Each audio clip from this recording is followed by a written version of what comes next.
Hello everyone, हमारे YouTube channel wild Satpura में आप सबका स्वागत है। जो लोग हमारे साथ नए जुड़ चुके हैं वे हमारा चैनल सब्सक्राइब कर दें। आज का जो हमारा टॉपिक है डिस्कस करने के लिए वो ये है कि सलमान खान को सांप ने काट लिया था। इसी को लेकर के हम आज अपने इस वीडियो में डिस्कस करेंगे कि स्नेक बाइट को लेकर के आपको क्या करना चाहिए और क्या नहीं करना चाहिए। मैं मध्य प्रदेश के बैतूल जिले के सारनी क्षेत्र में रहता हूँ और मैं यहाँ पर सांपों के संरक्षण के लिए काम कर रहा हूँ और उनका एथिकल तरीके से रेस्क्यू करने के लिए लोगों को प्रेरित करता हूँ। जो भी लोग रेस्क्यू करते हैं उनको एथिकल तरीके से सांपों का रेस्क्यू करने के लिए प्रेरित भी करने का काम कर रहा हूँ। 26 दिसंबर 2021 को एक खबर मीडिया में आई जिसने सब लोगों का ध्यान खींचा और वो खबर ये थी कि सलमान खान जो कि एक बहुत फेमस फिल्म एक्टर हैं उनको सांप ने काट लिया है। इसके बाद उस खबर में उनके पिता ने बताया, सलीम खान ने, कि सलमान खान को जिस सांप ने काटा था वो नॉन वेनमस था और तुरंत ही उनको हॉस्पिटल पहुंचा दिया गया। इसके बाद उनको प्राइमरी ट्रीटमेंट दिया गया और फिर वो रेस्ट करने के लिए चले गए घर वापस आकर के।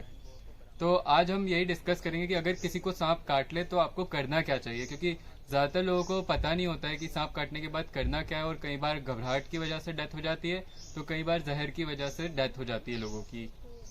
तो सबसे पहले ध्यान देने वाली बात यह है कि इंडिया में जो सांप पाए जाते हैं उसमें से 80% सांप जहरीले नहीं होते हैं, यानी कि उनके काटने से हमें किसी तरह का कोई खतरा नहीं है।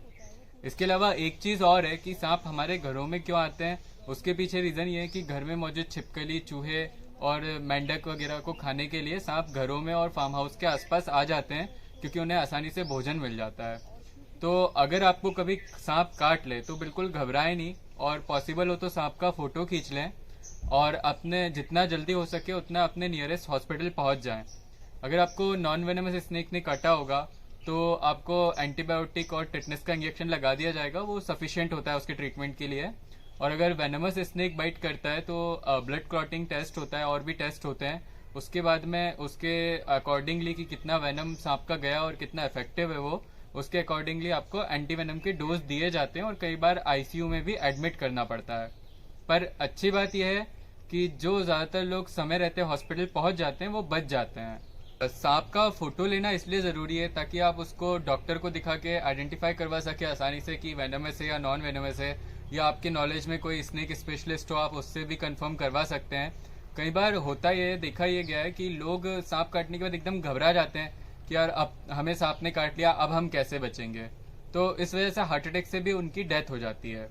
इसके अलावा जो अभी खबर छपी है सलमान खान को स्नेक बाइट करने की, तो उसमें कई जगह पॉइजन वर्ड का यूज़ करा गया है कि सलमान खान को जिस सांप ने काटा है वो नॉन पॉइजनस था। तो मैं आपको एक बहुत इंपॉर्टेंट बात यहाँ पर बताना चाहता हूँ कि सांपों के लिए पॉइजनस वर्ड यूज़ नहीं किया जाता है।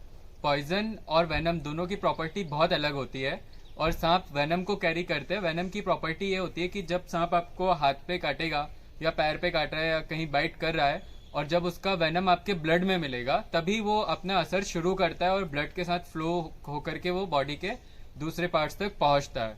तो इसलिए उसको वेनम कहा जाता है।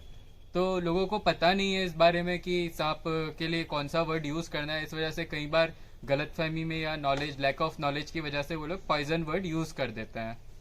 अब एक और इम्पॉर्टेंट बात, जैसे कभी आपको सांप ने काट लिया तो आपको करना क्या है।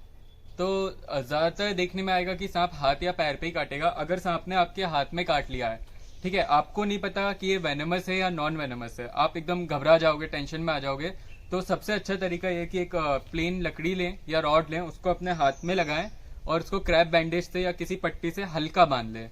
टाइट नहीं बांधे, क्योंकि आप टाइट बांधोगे तो आपका पूरा ब्लड सर्कुलेशन रुक जाएगा और हाथ बेकार हो सकता है।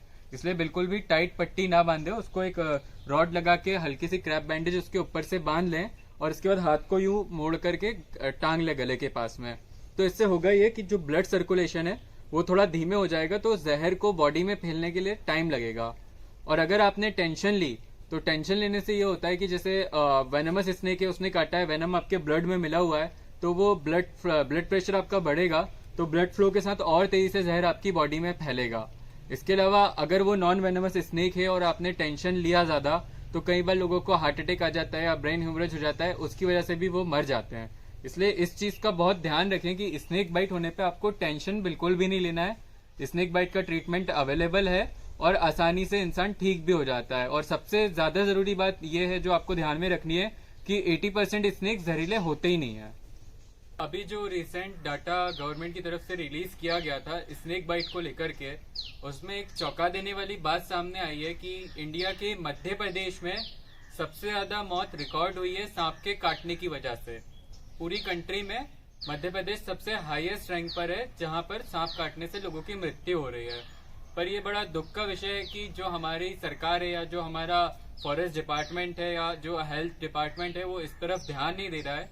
और due to lack of knowledge ही ज्यादातर डेथ होती है, क्योंकि लोगों को पता नहीं होता है कि सांप काटने पे करना क्या है, और फिर उस वजह से वो कई बार झाड़ फूक कराने चले जाते हैं या फिर होम रेमेडीज ट्राई करते हैं, और फिर देर होने की वजह से उनकी डेथ हो जाती है। या कई बार ये भी होता है कि जो प्राइमरी एरिया है, मतलब जैसे कोई गांव है, रूरल एरिया है, बहुत ज्यादा बैकवर्ड एरिया है, या कोई छोटी सिटी है, तो वहां के हॉस्पिटल्स में इनके ट्रीटमेंट की फैसिलिटी ही अवेलेबल नहीं है। तो इस वजह से भी लोगों की काफी डेथ होती है। और एक अनुमान के मुताबिक लगभग 50,000 लोग हर साल इंडिया में सिर्फ स्नेक बाइट की वजह से ही मर जाते हैं। तो इसलिए ये बहुत जरूरी है कि हम लोगों को पता रहे कि सांप काटने पे क्या करना चाहिए और क्या नहीं करना चाहिए। और मेरे हिसाब से तो इस चीज को स्कूल में बच्चों को भी पढ़ाना चाहिए कि कौन सा सांप वेनमस है, कौन सा नॉन वेनमस है, और उनकी बाइट करने पर क्या करना चाहिए, क्या नहीं करना चाहिए। इससे डेथ रेट में भी काफी कमी आएगी और लोगों में भी अवेयरनेस आएगी। इसी के अलावा एक और बात यह है कि जो समाचार पत्र है जिसमें सलमान खान के पिता सलीम खान ने एक इंटरव्यू दिया है कि वो सांप नॉन पॉइजनस था, दैट मीन्स नॉन वेनमस था, तो इसलिए उन लोगों ने छोड़ दिया, वो उसे मारते नहीं है। तो मैं आपको यहाँ एक बहुत इंपॉर्टेंट बात बताने जा रहा हूँ, और वो ये है कि इंडिया में पाए जाने वाले जितने भी सांप है वो सभी वन्य प्राणी संरक्षण अधिनियम 1972 के अंतर्गत, वाइल्ड लाइफ प्रोटेक्शन एक्ट 1972 के अंतर्गत संरक्षित प्रजाति के, उन्हें मारना कानूनन अपराध की श्रेणी में आता है। और ऐसा इसलिए क्योंकि वो चूहे खा के हमारा पारिस्थितिक तंत्र बनाए रखते हैं और संतुलन को मेंटेन करते हैं पूरा, इसलिए उनको मारना क्राइम है और उनको प्रोटेक्शन मिला हुआ है।